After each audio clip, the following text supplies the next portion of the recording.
obviously a lot of that is Yusuf Nurkic. He's unavailable tonight due to illness, but their system is still generating those opportunities. And that's what it is, a system. It's plug and play. You may not have Nurk, you may not have Keontae George tonight, but you have guys who know the system and know exactly what to expect. Oh, Cody Williams knocks it away from Harden, but Kawhi retrieves. He's got plenty of time, picked it up at 8.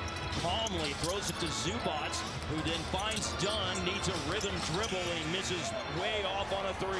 Yeah, Dunn should have shot the first opportunity, right? He had it there and may have threw himself out of rhythm with that one dribble.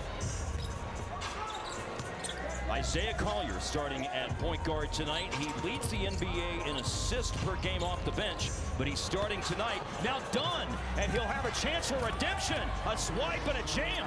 And right there, Collier, I thought, should have kept the ball. He had a matchup. He got rid of it and caused a bad pass turnover. And immediately impacting the game after the missed 3, Dunn steals it and scores his second basket of the game.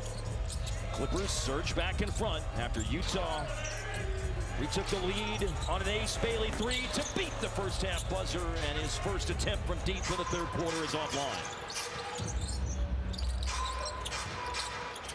Cross-court bounce pass. Harden went to Collins. The ball goes back the other direction to Harden. And then a foul is called on Utah, their first in the quarter. Collier had the matchup, but Markkanen with the foul. Dunn has scored just a total of 10 points in the last 3 games. He has 4 tonight. And he's looking for 3 more. In and out after Leonard set him up. Zubac kept it alive, and John Collins with the rack attack to finish. Zoo getting the rebound, the assist. And John Collins, like you said, attacking the rack. Had to deal with first half foul trouble. Picked up 2 in the first and a third in the second quarter. 8 in the game for John Collins. Love back to Bailey. Low clock. Midi is no good from near the elbow. Collier with the offensive rebound and a kickball. Tips it out, and John Collins is coming through with the 2-hand jam.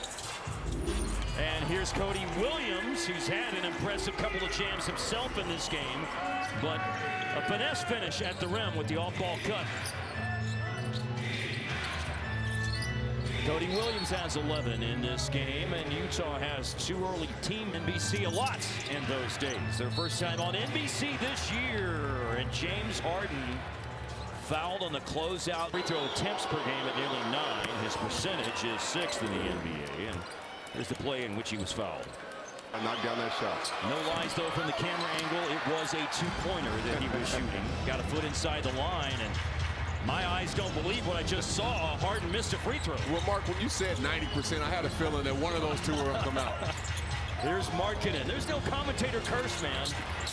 Here is Bailey missing on a 3. Ball out of bounds. Clippers have it. Last touch by Utah. The Clippers, though, they're not themselves on the free throw line tonight with that Harden miss. They're just 9 for 14 this season.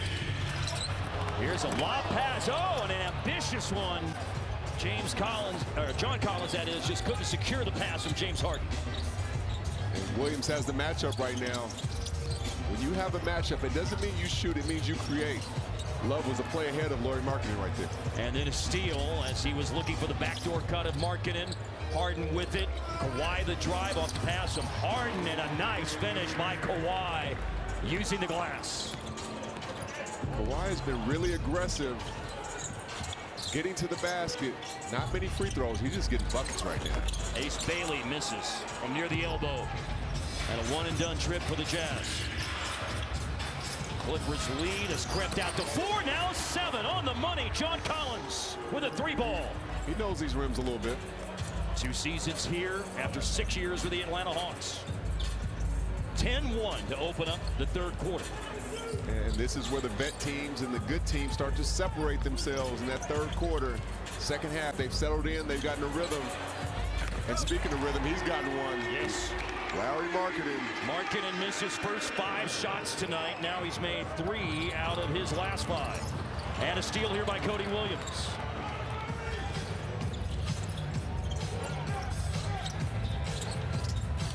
Hand by Dunn.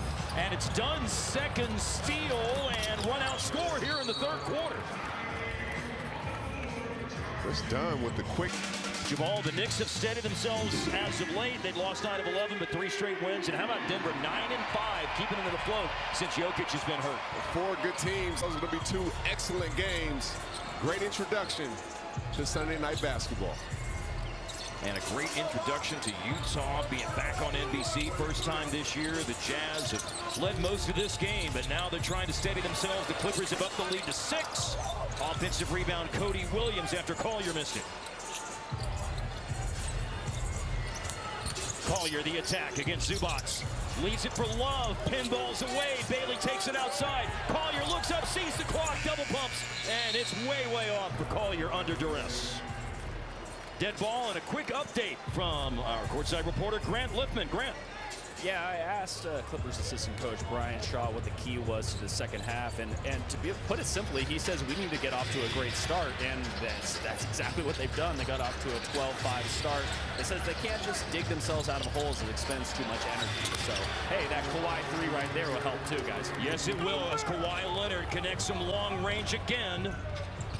And Kawhi now with the Clippers high, 18 points in this game, leads all scorers in the game, as a matter of fact.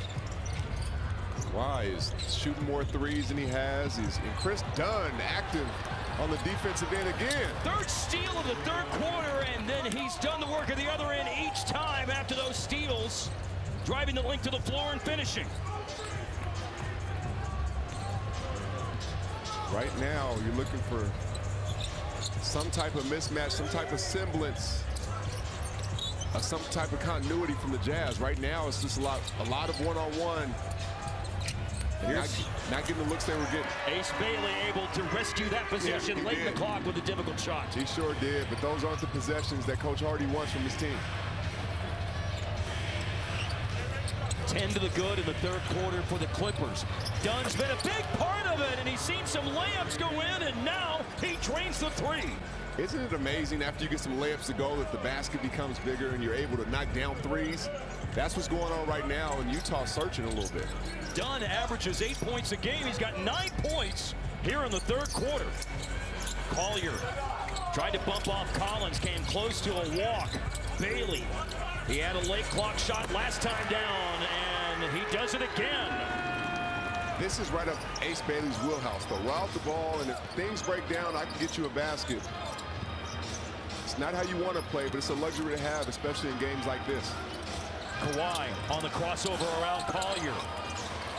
Rolls off the rim. Zubac, though, battling his tail off on the offensive glass. And then Kawhi, the long launch. A loose ball foul. This one's going against Utah, and it's their 3rd foul of the quarter.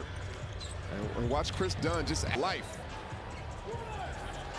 He gave his own career some life with the time that he spent with the Utah Jazz. More on that in a moment, but there's a clear path for Zubac to go to the basket and jam it. Great pocket pass right there by James Harden. The texture, the timing, the rhythm of that pass left Zubac wide open. Bryce Sensabaugh pulls up and hits from the foul line. That possession had a little bit more continuity to it. Those are the possessions the Jazz are used to.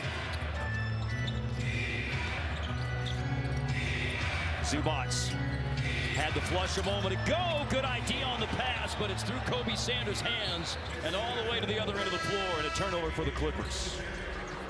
You know, we talked with Will Hardy season with Utah, and now a couple of years with the Clippers, and I said to Will Hardy, I said, hey, you guys turned Chris Dunn's career around. He says, no, Chris Dunn turned Chris Dunn's career around with his willingness to go to the G League and to understand that he had to approach it a different way, and he's having a great third quarter tonight against Utah. Sometimes a different coach gives you a different mindset, which then pays dividends for both parties involved, as Lopez just going with guards are throwing out to